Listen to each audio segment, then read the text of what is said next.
ab'amagezi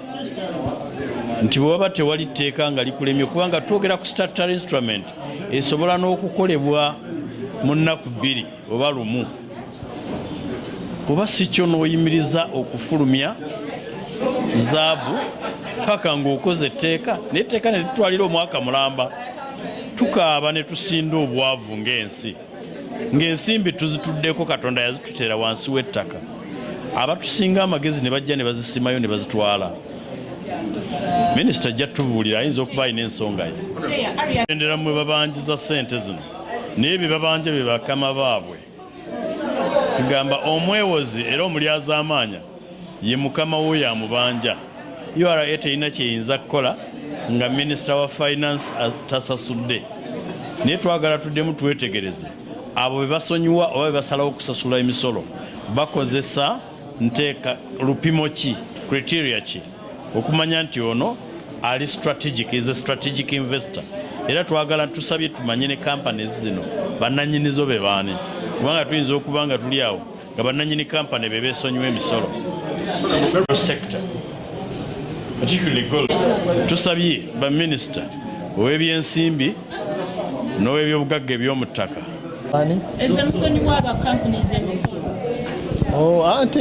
teri kampuni gye tutya ate teri kampuni gye tutajjako omusolo okujjako bwe tuba tetugitegedde so zino ze tutegedde ze tulaga ku lukalala lwaffe nti tuzibanja tezinasasula tuba tetuzitidde naye kampuni enyingi tezibadde tezisasudde emisolo olw'ensonga ezitali zimu n'ezimu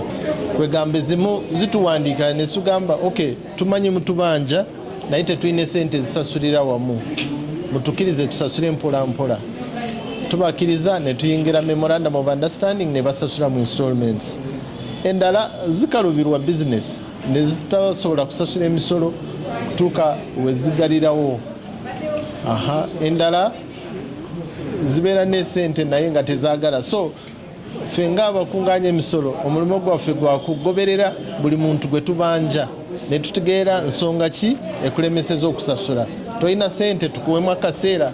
toyagala tukugoberere kubanga waliwo be tuweereza agency notices oba oziwulidde nazo batubuuziza lwakimuwa agency notices enyingi waliwo ze tuwandiikira warrant of distress ne tubagamba bwe mutasasula tujja kutunda ebyammwe ng'ebyo byonna so teri ekintu kyonna kye tutagezezaako ku recovering areas naye okuviira ddala mu kaseera ka covid-19 globally companies zonna zibadde zistrugglinga okusasula omusolo ate nga kyetaaga naffe abakunganya omusolo tubeera understanding tukendeeze mu maanyi aga recoveringa twengeginge twongere nnyo okwengeginga n'okwogera n'abantu kutegeera lwaki tebasasula tusobole okugyayo esente ezo so tubuulidde akakiiko ka parliament measures ze tutaddewo okulaba nti tukendeeza areas naye nga twacknowledginga nti areas zeeyongedde olwa impact eya global pandemic gye twakavaamu so katugende mpola mpola tujja kuzijjayo endera mwe babanjiza ssente zino naye bye babanja bye bakama baabwe kugamba omwewozi era omulyaza amaanya ye mukama w'oyo amubanja URA terina kyeyinza kukola nga minisita wa finance tasasudde naye twagala tuddemu twetegereze abo be basonyiwa oba be basalawo okusasula emisolo bakozesa nteeka lupimo ki criteria ki okumanya nti ono ali strategic is a strategic investor era twagala tusabye tumanye ne companies zino bannannyinizo be baani kubanga tuyinza okuba nga tuli awo nga bannannyini company be beesonyiwa emisolo sector particularly gold omusolo gwa zaabu okuva emabega tubadde tetusasuza omusolo ogwa export levy gwe tubadde twogerako wano mu komiti ya parliament emisolo emirala nga royalties esasulwa ku gold yaffe oba minerals zaffe eziva wano naye omwaka gw'2022 etteeka lyakyuka ne tuteekako gold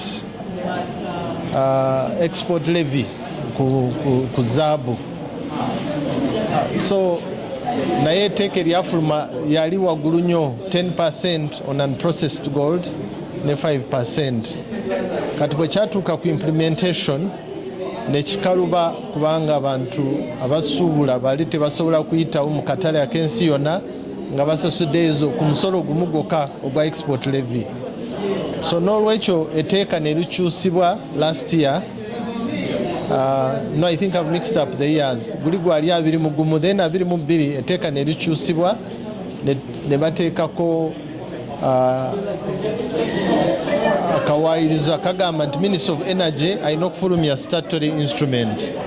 So instrument eyo bwe yafuluma ne tusobola okukungaanya omusolo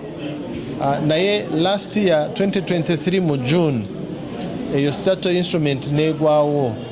Kati ne government netandika process of renewal of a new statutory instrument. So kana kaseera ketabaddeewo tubadde tetulina bwe tusobola okukungaanya omusolo nga tewali statutory instrument. Naye kirungi kati instrument empya yafulumye. So okuva May last month tutandise okukungaanya omusolo gwa export levy. So guno omusolo gumu ku misolo emirala. Emisolo nga royalties,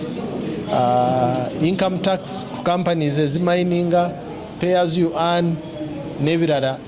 tubadde tukungaanya nga tufuna esente ezo. Ze tubadde tetukungaanya olwa statutory instrument obutabaawo